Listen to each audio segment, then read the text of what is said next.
Disney's Bob Iger stepped down as CEO, but will remain as executive chairman until the end of the year. While his departure has been widely anticipated, the news still comes as a bit of a shocker since he had delayed his retirement multiple times to find his successor. We've got one now. His name is Bob Chapek. He'll take over as CEO.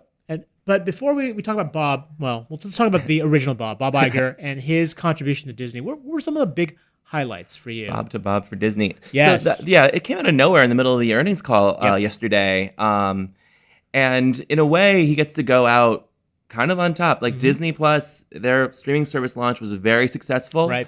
The photo that they did was just ran on the screen. He gets to go out with like a corporate photo of him and a little baby Yoda. It's kind of hard to not get around that. So beyond Disney Plus, which was obviously the most recent thing, but there've been a lot of big successes credited to Bob Iger, right? He's basically bought up most of our childhood, right? Yeah. Pixar, Marvel.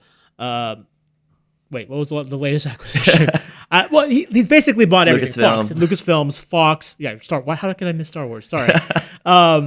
And Fox, right? And so he's cobbled together this sort of massive Hollywood infrastructure. He's actually improved the parks, right? I think when he started, a bunch of the parks were not doing well, and he was credited towards like building up Disneyland Hong Kong or Japan, and building up Disney California Adventure. So he's done a lot for the company, but we got to go back to Disney Plus and The Mandalorian, which is just sort of the latest thing that's fresh in our minds. It's a fascinating juncture, since on one hand, like there's so much now going forward, there's so much, especially with the Fox acquisition, there's a lot of new activity going on.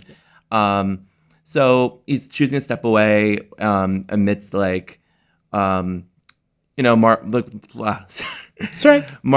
all the movies that they're about to relaunch for the Phase 4, and right.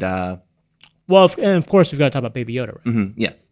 He kind of ends his tenure with this viral sensation. Yeah, and having done in the launch of Disney Plus, he'd done several interviews, going over the early briefs of that show and overseeing that.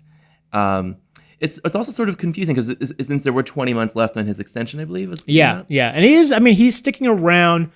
My guess is he's focusing largely on sort of the entertainment aspects, the film studio part of the business, and letting the new Bob Chapek deal with sort of the day-to-day operations as a CEO.